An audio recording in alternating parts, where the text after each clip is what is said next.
Hey, what's up guys? In today's video, we're going to be going over some interesting PlayStation news. The first topic of the video has to do with Marvel's Avengers Spider-Man not coming with story missions for the upcoming Avengers game. This is coming from PlayStation Lifestyle and the headline reads, Marvel's Avengers Spider-Man doesn't come with story missions because it's PlayStation exclusive. Marvel's Avengers Spider-Man doesn't come with story missions akin to those for Kate Bishop, Hawkeye, and Black Panther, hence it's called a hero mission.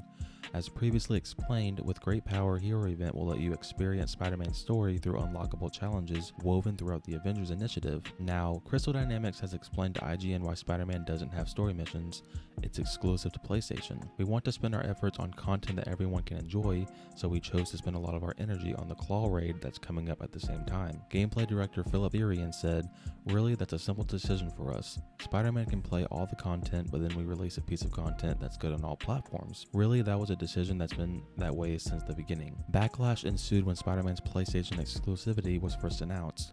Crystal Dynamics said at the time that it had no control over the decision, which stemmed from a business deal between Square Enix and Sony, since the latter holds the rights to the Spider-Man franchise. It comes back to the relationship with PlayStation and Marvel. Once you can execute and deliver when it comes down to choices of where and what Spider-Man can be, that's a relationship question that PlayStation absolutely has the rights to. That, as you guys know, with Sony's ownership there, and Marvel with Sony saying, hey, this is something we can do, this is something we can do on this platform. I said, I think a couple weeks ago on one of my videos talking about the Spider-Man DLC that, it's great that this character is coming to this game, but at the same time, it's going to be disappointing because he's not going to have that big of a role in the game as you guys might have first thought, because he's a PlayStation exclusive. I remember saying that once this DLC comes out, we're never going to see Spider-Man in the game ever again because he won't come out on the Xbox platform.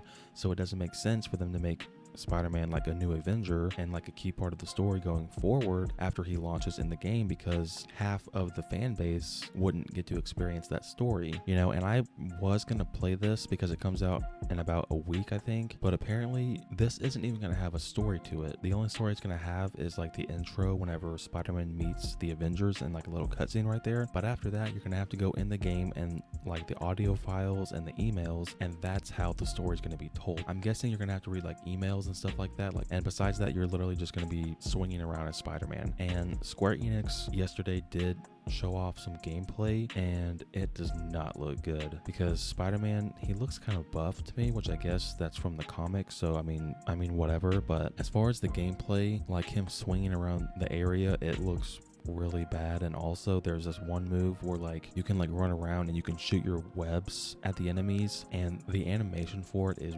really bad. If you just search up like Spider-Man DLC gameplay, it'll pop up. It looks really bad.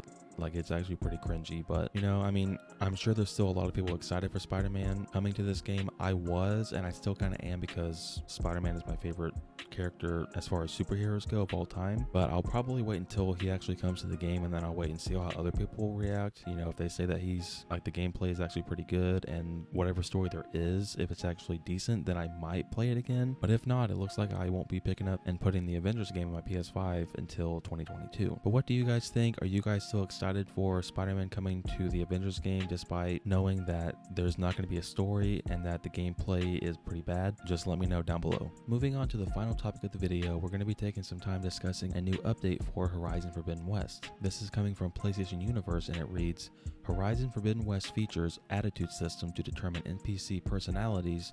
Tribes have unique behavior. Guerrilla Games has taken to the PlayStation blog to reveal a slew of fresh details on Horizon Forbidden West, this time spilling the beans on its vast open world setting and the inhabitants Aloy will bump into. For starters, NPCs have been improved substantially, as each non-combatant will form part of a reactive crowd system. In addition, an attitude system has been implemented to determine their personalities, so you will find yourself brushing shoulders with plenty of unique individuals along the way. It doesn't sound like anything will be a copy and paste job here. Meanwhile, the game's tribes will all possess their own unique behavior and animations to make them instantly recognizable. Aspen So, Guerrilla Games lead living Living World designer commented by saying, "Ultimately, our goal is to make sure NPCs feel connected to where they live, and we work closely with other internal teams such as narrative, quest, and environment to make sure that every location feels authentic. Every non-combatant NPC in Horizon Forbidden West is part of a crowd system. Within that system, you can create roles such as reactions, walking paths, and other animations. We then also have the attitude system,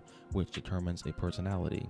This means we can create unique people who behave like individuals within the world." Guerrilla Games recently delved into how it has expanded on the game's machines that you'll be coming up against, which now feature more unique behavior. So this was a small article, but it actually is a very big update for Horizon Forbidden West because the game is coming out now in less than 3 months. So I'm extremely excited, as I'm sure most of you guys are as well. But you know, it's nice that we've gotten an update as far as like how the world system is going to work, because Horizon is an open world game.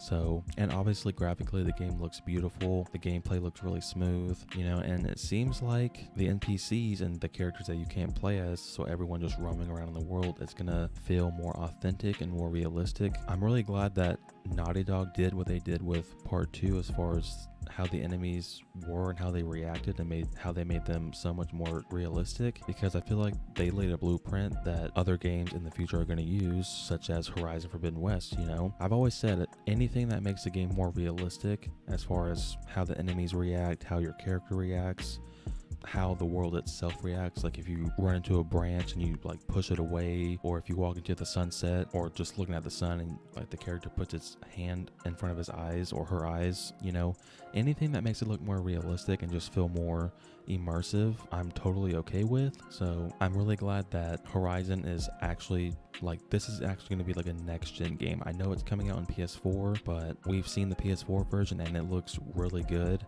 And I can't imagine how the PS5 version is going to run, especially with that SSD. But what do you guys think? Are you guys still excited for Horizon Forbidden West? Have you already pre-ordered the game? And also, if you have, will you be playing it on PlayStation 5 or PlayStation 4? Thank you guys so much for watching. I really appreciate it. If you enjoyed the video, give it a thumbs up and consider subscribing if you're new. It really does help the channel grow. Until next time, guys, take care.